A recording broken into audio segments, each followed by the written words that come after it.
In June 1940, for the Pacific Ocean carried the weight of a turning world.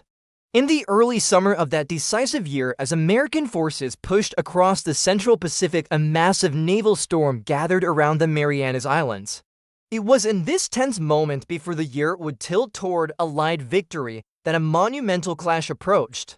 A group of United States carrier task forces under Admiral Raymond Spruance and Vice Admiral Mark Mitcher advanced toward Saipan with the goal of seizing control of the Marianas, which would allow American long-range bombers to strike the Japanese home islands.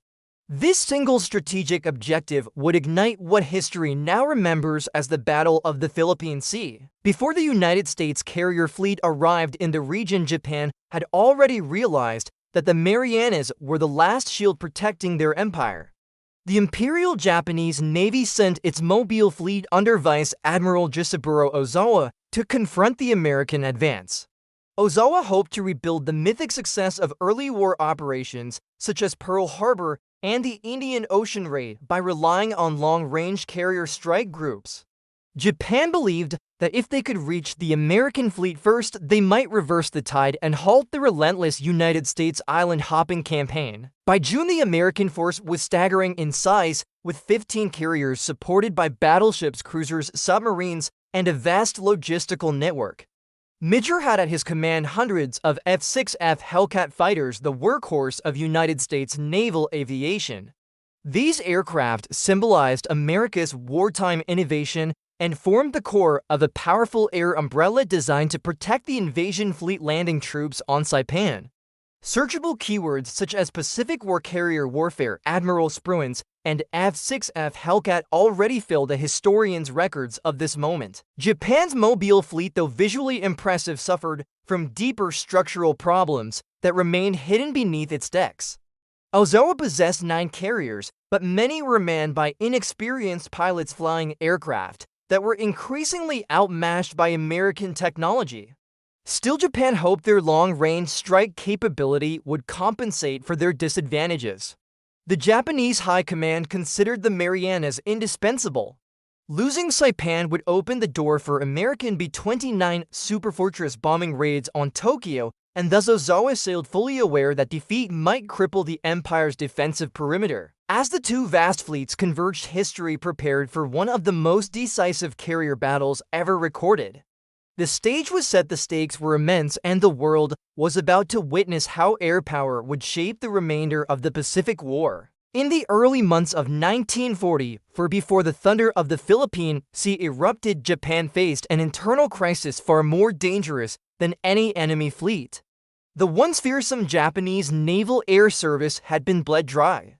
A group of elite aviators who had dominated the skies at Pearl Harbor, Coral Sea, and the early stages of the Pacific War were gone, replaced by young recruits who had barely tasted real flight. This collapse did not occur overnight.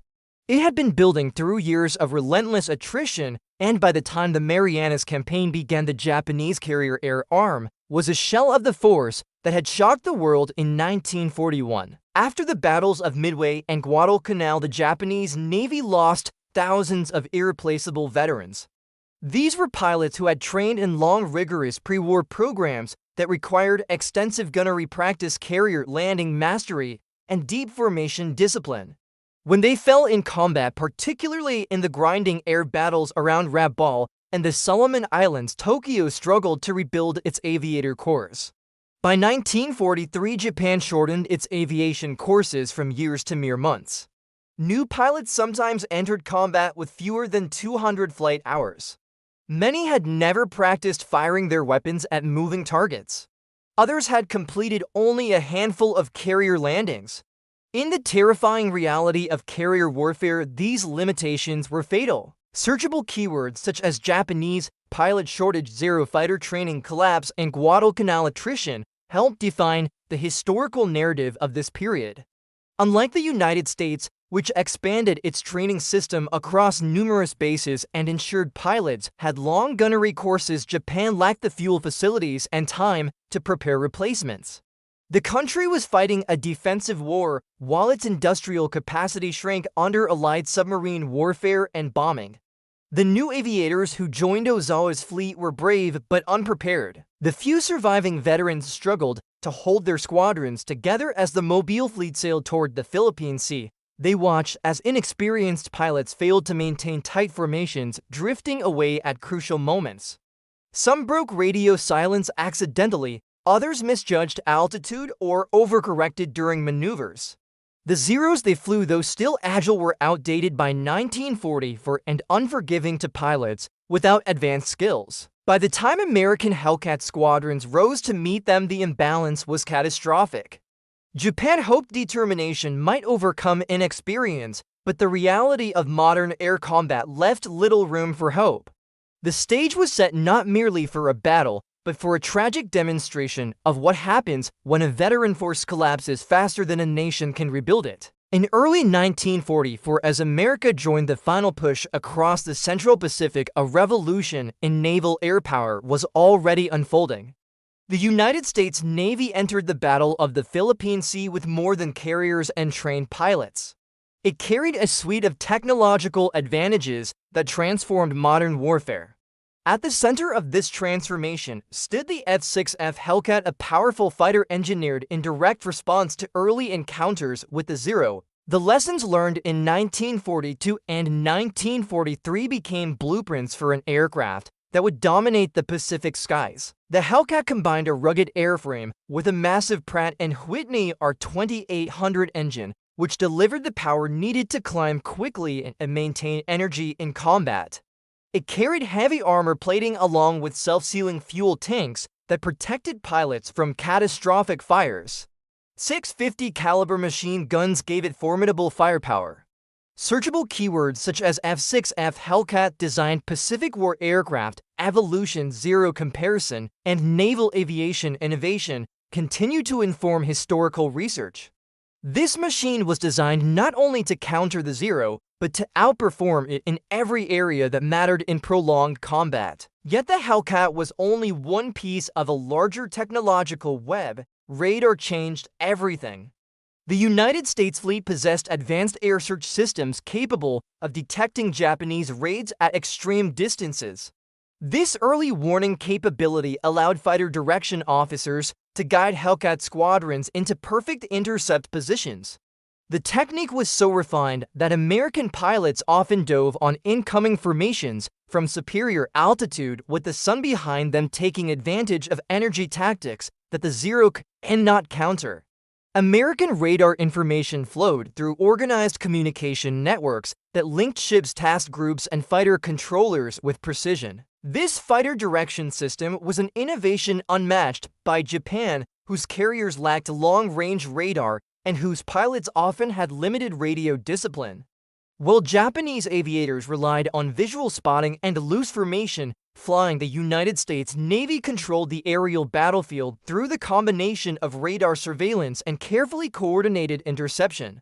The result was a strategic advantage so immense that the Japanese raids were often doomed before they neared the American fleet. The Battle of the Philippine Sea became a test not just of pilots, but of systems. The United States Navy had built an interconnected structure where aircraft engineering, radar science, communications, control, and discipline training fused into a single overwhelming advantage. As Hellcat squadrons prepared to meet Ozawa's incoming waves, the battlefield was already shaped by technology that Japan could not match. In the early morning of June 1940, before the sun burned away the mist above the Philippine Sea, the skies over the Marianas prepared for one of the most decisive aerial clashes in military history. As Japan launched its first strike wave from Vice Admiral Gisaburo Ozawa's carriers, the United States radar screens aboard Admiral Raymond Spruance's Fifth Fleet lit up with distant echoes. Fighter direction officers immediately began guiding F6F Hellcat squadrons into position. The American pilots climbed into the clear blue sky, forming disciplined groups that would soon confront the incoming enemy. What followed became known as the Marianas Turkey Shoot, a description rooted in the devastating imbalance between the forces. The first Japanese formations approached Guam, straining to maintain cohesion. Many of the young aviators had never flown such long distances in combat, and fatigue began to erode their precision. As the American Hellcats descended from superior altitude, the Zero fighters attempted to scatter, but their maneuvers were predictable. The Hellcat excelled in diving attacks and energy fighting, a tactic that relied on speed, altitude, and controlled strike, rather than tight turning circles. The Japanese aircraft, which had once dominated through agility, now found themselves unable to regain energy or climb away fast enough. Searchable keywords such as Marianas Turkey Shoot, Hellcat tactics, Pacific carrier battle, and Japanese air losses describe the brutality of this encounter. Hellcat pilots coordinated through clear radio communication. They attacked in pairs, maintained speed discipline, and avoided turning duels that favored the Zero. Their heavy 50 caliber guns shredded aircraft in seconds. Meanwhile, Japanese bombers struggled to reach their targets. Some released their ordnance blindly, others turned back due to fuel concerns or lack of escort support. The second and third waves fared no better. Each time radar detected another formation, United States controllers positioned fresh fighter groups to intercept. The battle became a cycle of detection, interception, and destruction. Japanese formations broke apart as pilots lost contact with their leaders. Radio equipment was unreliable. Those who survived the initial attacks returned to Ozawa's carriers with tales of overwhelming opposition. Many never returned at all. By the end of June 19, American pilots had shot down hundreds of Japanese aircraft for minimal losses. The Mobile fleet was crippled, and Japan's carrier aviation suffered a blow from which it would never recover. When the sun set on the Philippine Sea, the balance of power in the Pacific had shifted forever.